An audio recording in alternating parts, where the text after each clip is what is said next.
Hey, I heard you want to work with venomous snakes. In order to do that, you got to know a few things. Follow me. Alright, so in this video, I'm going to go over mainly things I don't hear people go over as often. So of course, the simple basic things, using tools, not opening cages with your hand, removing the snake before working in an enclosure, things like that you hear all the time. But I want to go over some methods when using tools. So in my opinion, a good way to practice working with vipers is finding a highly defensive water snake, learning how to use a tool, not even using a tool, trying not to get bit. For lapids, I suggest king snakes or black racers. Black racers are perfect because they're highly defensive. The movement's very similar to cobra. If you learn the twists and not get bit with that, it's good practice. And also, doesn't hurt to get practice using a hook with non-venomous. So, one of the big things is finding that perfect balance point with a snake. If you do repeated touches over and over, trying to use the hook to get that right placement, it's going to make the snake more riled up, it's going to move a lot more, it's going to act a little uneasy. Another thing is using two hooks, practicing that. Some snakes are so defensive, you're going to have to use two hooks. Now when tailing, I notice a lot of people will reach like this, and keeping it this low to the ground, the snake can whip around, and you want to avoid that.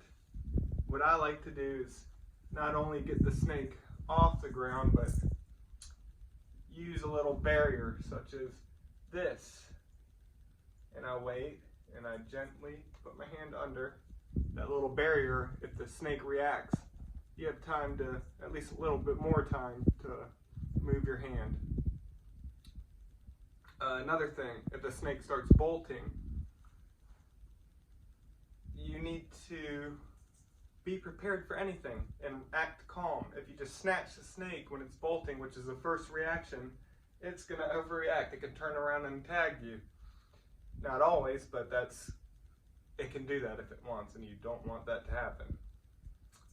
So, to go over what I just said, practice using one hook, using two hooks with non-venomous snakes, learning the balance points, trying to do it without repeated touch, understanding that you need a clear mind and not to overreact, and how to work with defensive snakes, and what to do if they start overreacting. In situations where it's a small snake, you don't want to have your hand on it. You want to use tools. Small snake, closer to your hand. We'll go over more with another snake. Alright, when cleaning, people usually use a trash can, something like this, to put the snake in.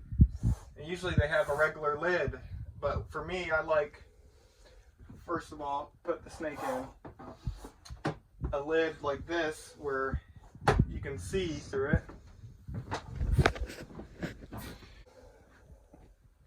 So now when I'm done cleaning, if I can see where the snake is, first of all, and it's simple. If you open it with a regular lid, the snake can be right at the top.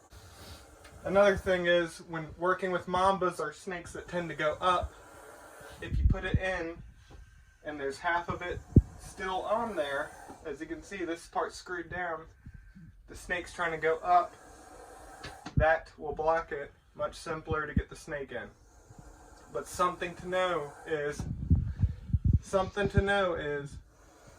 even if a snake is super docile, very easygoing, something most people don't know, a lot of people do, is when you're looking down on it, it's going to cause the snake to get defensive, because that's something that predators will do.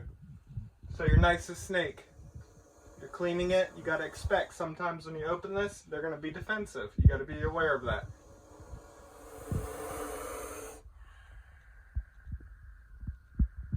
Alright, so my black Pakistan cobra, very defensive. So at this size, if if I were uncomfortable and didn't know how to work with it, using 2 hooks would be best. Now, at this length, it is possible to tail and work with, but at a smaller size, which I'll show you next, it's a little more difficult hooking and tailing, so it's smartest to use hooks for smaller snakes. Now with the small snakes, such as this monocle cobra, the best thing to do, as I said, is not to tail it, because if they can whip around if they want to and get you. So what I like to do, let's say that this is where it was when I was cleaning its cage. Let's say that this is its cage. What I like to do is have something below, because smaller snakes, if it bolts, your first reaction, like I said, is to grab. And at this size, they can whip around and get you if they want.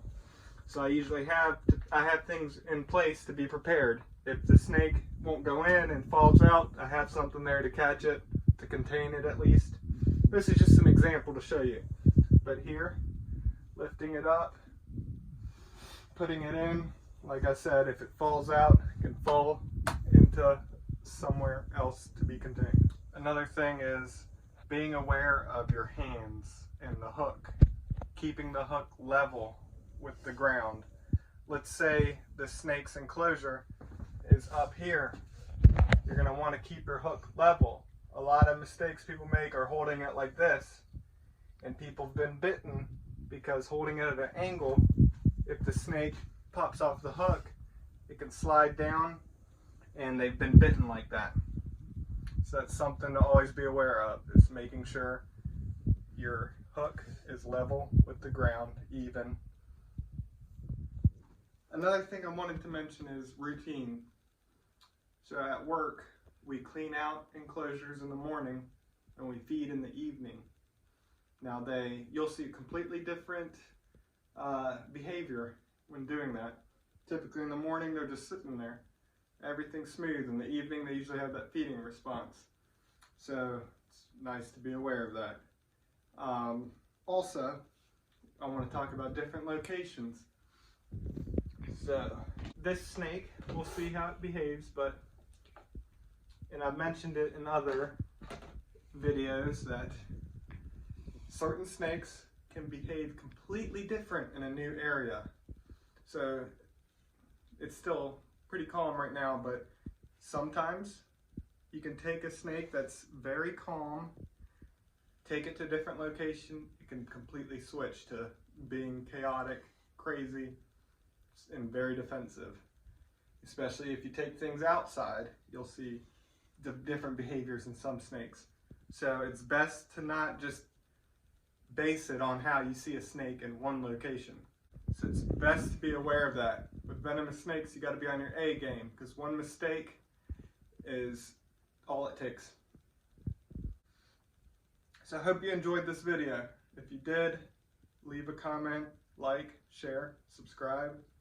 I also do these videos just winging it, so I don't prepare anything, so I might have forgot some things, left things out. If you think of anything, let me know. Maybe I'll reshoot it another time.